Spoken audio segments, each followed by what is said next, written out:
Ustaz, kalau tetangga saya Nasrani gimana Ustaz? Beda agama. Baikin aja. Siapa tahu bisa jadi pintu hidayah. Saya akan bawakan sebuah kisah nyata, subhanallah.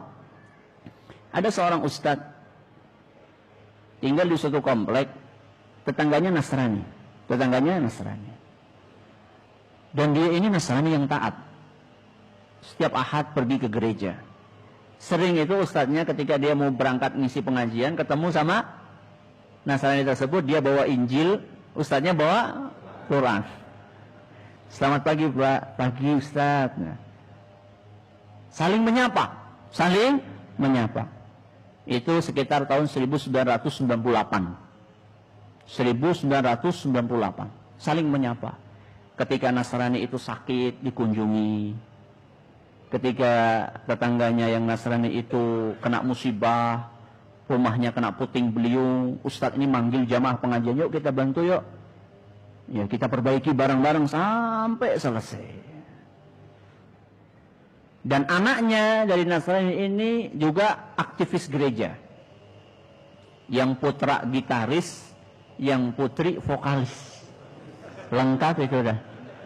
Bapaknya rajin ke gereja. Ya. Dan Nasrani ini setiap ada hari raya selalu mengucapkan selamat sama ustadznya.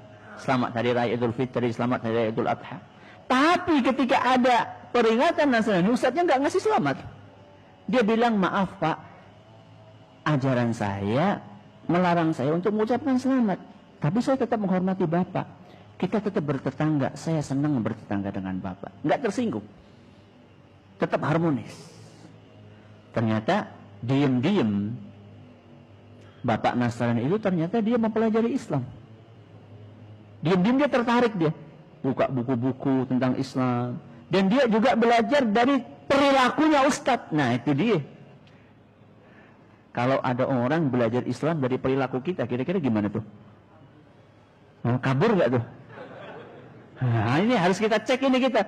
Kalau sampai orang belajar Islam dari perilaku kita, apakah mereka tertarik, apa malah kabur? Nah, ini kebetulan Ustadznya Masya Allah. Jadi orang tadi, Nasrani tadi, dia selain baca buku-buku, dia juga berusaha untuk mempelajari tentang Ustadznya. Pelan-pelan. Pernah suatu saat, kata Ustadz tadi, si bapak itu berkunjung ke rumah. Ketika mau pulang, hujan terus. Akhirnya sama Ustadznya diantar pakai mobil. Ketika di mobil, itu kakek-kakek itu, bapaknya udah kakek-kakek. Ketika di mobil itu dipegang tangannya sama Ustadz. Sambil Ustadz ini berdoa kepada Allah di dalam hati. Ya Allah, Ya Hadi, wahai yang pemberi hidayah. Ya Allah, berilah hidayah kepada fulan, hambamu ini. Ya Allah. Dia terus berdoa. Ketika turun dari mobil, Ustadz ini nangis berdoa sama Allah. Gak cuma itu. Ketika lagi di masjid, Ustadznya berdoa. Ya Allah, berilah hidayah kepada Pak Fulan, keluarganya. Terus berdoa. Sampai datang suatu hari. Bersambung.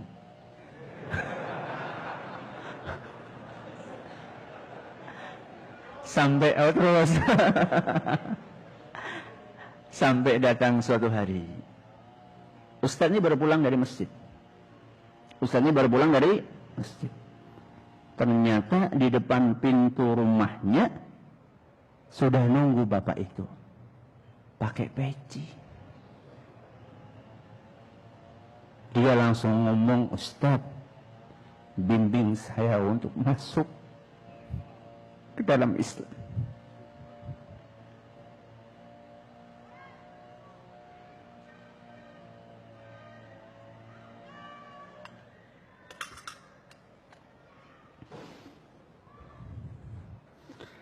Maka Ustadz itu senang banget, langsung dia dikerangkul, dibimbing. Berapa hari kemudian istrinya, anaknya, semuanya masuk ke dalam Islam. 2002. Dari tahun berapa? 98. Apakah kita sudah melakukan itu?